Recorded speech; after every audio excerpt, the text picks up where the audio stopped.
Welcome to today's Explainer. Right now, the global utility infrastructure is going through a massive structural transformation. We're talking about the rollout of billions of smart water, gas, and electric meters. But as everyone rushes to get these devices out there, the industry is waking up to a harsh reality. The focus has to shift from just getting them connected to making sure they actually survive economically in the long run.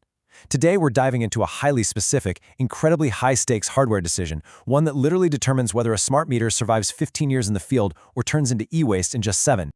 Let me start by asking you a question, and this might completely flip your procurement strategy upside down. When you're manufacturing hundreds of thousands of smart meters, what does a cheap component actually mean?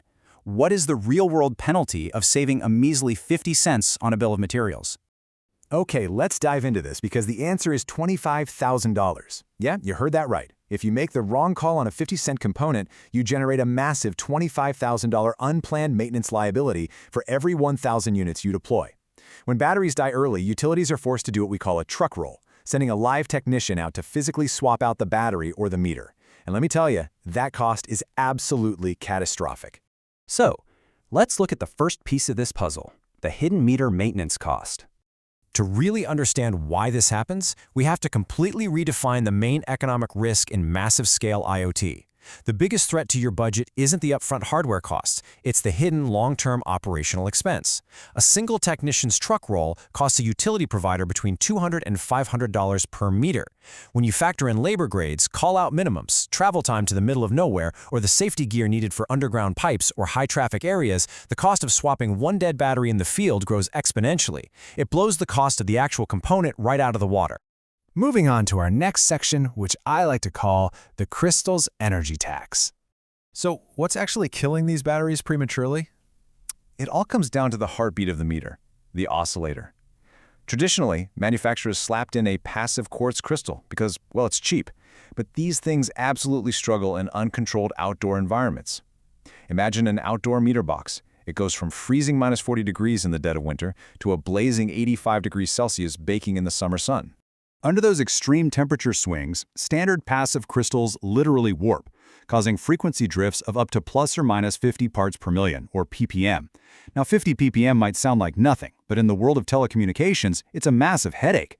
It means the meter's internal clock drifts, completely losing its critical synchronization with the wireless network.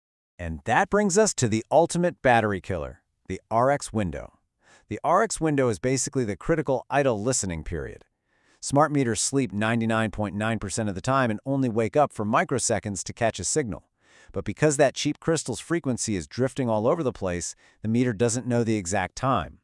So, to ensure it doesn't miss an incoming network signal, it has to wake up early and stay active much longer. This is that energy tax I was talking about. Now, what's really interesting about this slide is the math right here.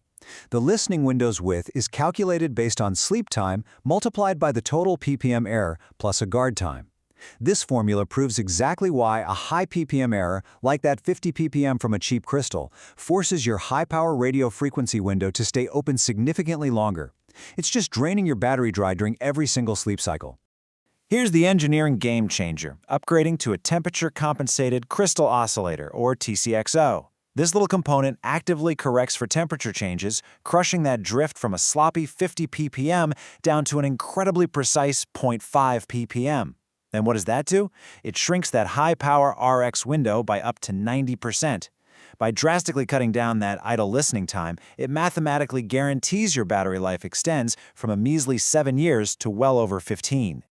All right, let's shift gears and talk about protocols. Specifically, the synchronization needs of NB-IoT and LoRaWAN. It's fascinating to see how different wireless protocols handle this timing drift or fail to handle it. Take LoRaWAN. It relies on extreme simplicity to save battery. But in Class B mode, the device has to wake up for highly precise ping slots. If the clock drifts, it completely misses the beacon and drops the connection. Then you have cellular technologies like NB-IoT. If the meter's clock drifts and misses a paging signal, the modem is forced to do a complete network reattach. Those reattaches consume several joules of energy, which is a devastating penalty for a drifting clock. A high-precision clock completely eliminates these energy-heavy retransmissions. Let's transition to another huge factor, GNSS positioning and energy optimization. Modern meters increasingly need Global Navigation Satellite Systems, or GNSS, to track distributed infrastructure, and this brings a brilliant secondary benefit. GNSS modules are notorious power hogs. When a device wakes up to find a satellite, if its clock is drifted, the frequency search window is huge, and it can take minutes to lock on. But with a TCXO providing the exact frequency, that search window narrows instantly, achieving a crazy fast time to first fix. The module locks onto satellites in seconds instead of minutes and powers down immediately, saving a ton of battery. And this brilliantly illustrates why all of this is so critical for the actual battery chemistry inside the meter. We're talking about lithium thionyl chloride batteries. They're great for long-term use, but they suffer from passivation, meaning they form a high-resistance film when idle.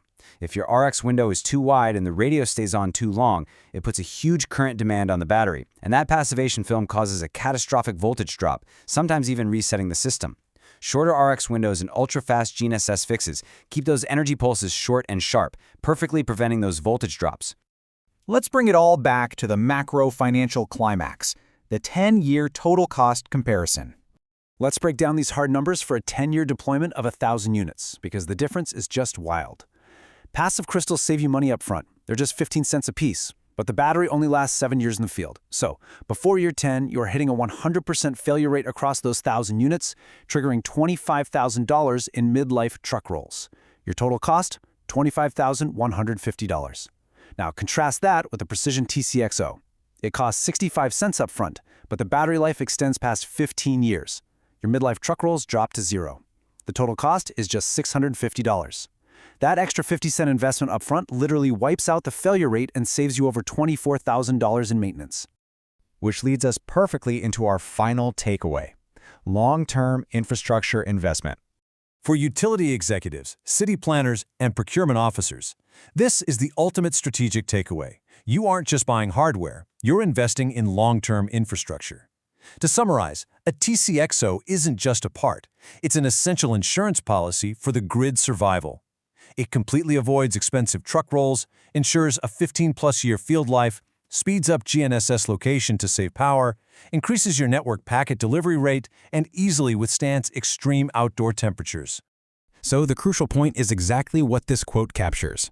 Transitioning from a passive crystal to a TCXO is not a mere component upgrade. It is a fundamental shift in business strategy from minimizing BOM cost to maximizing infrastructure ROI. It's the ultimate shift from chasing short-term savings to practicing real, long-term asset management. I'll leave you with this final, provocative question to think about. Is your procurement strategy focused on a 15-cent BOM savings today or the 15-year survival of your infrastructure? When the lifeblood of a smart city is on the line, the math is incredibly clear. If you're designing or deploying massive-scale IoT, now is absolutely the time to look into advanced TCXO solutions like those from industry leaders such as Titan to ensure your grid is rock solid for decades to come. Thanks for joining me on today's Explainer, and we'll see you next time.